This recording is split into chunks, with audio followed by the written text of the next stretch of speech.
नमस्कार दोस्तों, स्वागत है आपका अपने YouTube चैनल नीता की कहानियों में।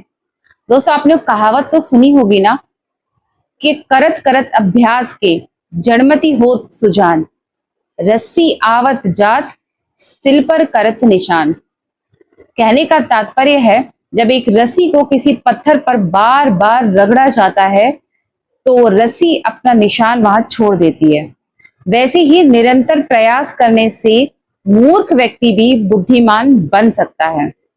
ऐसी एक कहानी है एक नंदन नाम के लड़के की, जो एक गुरुकुल में पढ़ा करता था। पहले के जमाने में स्कूल विद्यालय नहीं होते थे, ये गुरुकुल ही हुआ करते थे, जहां माता पिता अपने बच्चों को शिक्षा और ज्ञान देने के लिए भेजा करते थे। उस गुरुकुल में ना नंदन नाम का लड़का जो था, वो पढ़ने लिखने में बहुत कमजोर था। उसका पढ़ाई लिखाई में बिल्कुल भी मन नहीं लगता था। गुरुजी उसे बहुत ज्ञान देते, बहुत समझाते, उसे समझाने का हर चीज से प्रयास करते, लेकिन उसकी कुछ समझ में नहीं आता था।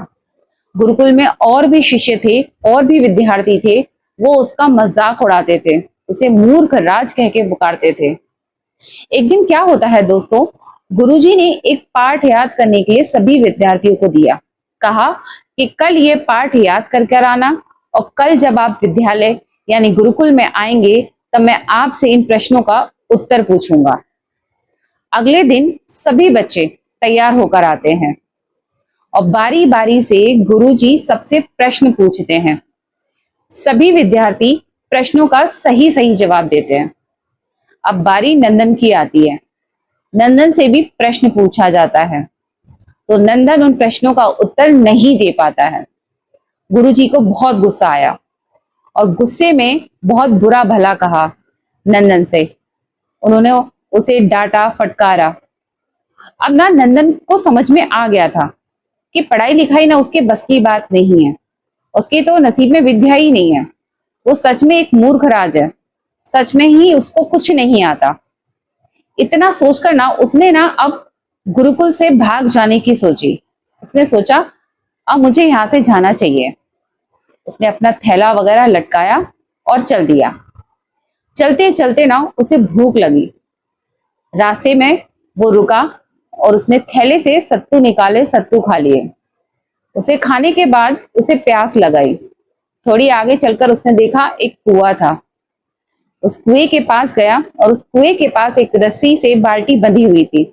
उसने उस रस्सी से बाल्टी को कुएं में डाला और पानी निकालकर पानी पी लिया। अचानक ना उसकी नजर उस कुएं पे रस्सी के द्वारा पड़े हुए निशानों पर जाती है। उसने देखा कि इतने कठोर पत्थर पर भी रस्सी को बार बार रगड़ने से निशान पड़े हुए हैं, और जो कुएं की लोहे की घिसनी है वो भी पूरी तरह से घिस चुकी है और घिस घिस के बिल्कुल चिकनी हो गई है। तब उसे समझ में आया कि अगर मैं भी निरंतर प्रयास करूंगा, मैं भी बार बार कोशिश करूंगा, तो क्या मैं नहीं पढ़ पाऊंगा। अब ना उसने घर जाने का विचार त्याग दिया और वो फिर से गुरुकुल की ओर रवाना हो गया। वो गुरुकुल पहुंचा।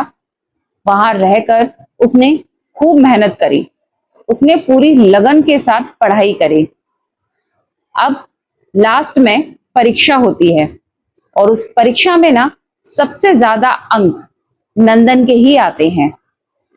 तो दोस्तों, कहने का मतलब ये है, अगर हम भी बार बार किसी चीज या किसी लक्ष्य को पाने की कोशिश करते हैं तो हमें भी उस लक्ष्य को पाने में जरूर सफलता मिलेगी। कभी भी हार मानकर मत बैठो। जो हार मानकर बैठ जाता है वो कभी भी अपने लक्ष्य तक नहीं पहुंच पाता है। तो इसीलिए बार बार मेहनत करते रहिए और अपने लक्ष्य तक आप जरूर पहुंचेंगे। आपको हमारी ये कहानी कैसी लगी, प्लीज हमें कमेंट करके जरूर बताएं और हमारे चैनल को लाइक और सब्सक्राइब करना ना भूलिएगा। धन्यवाद दोस्तों।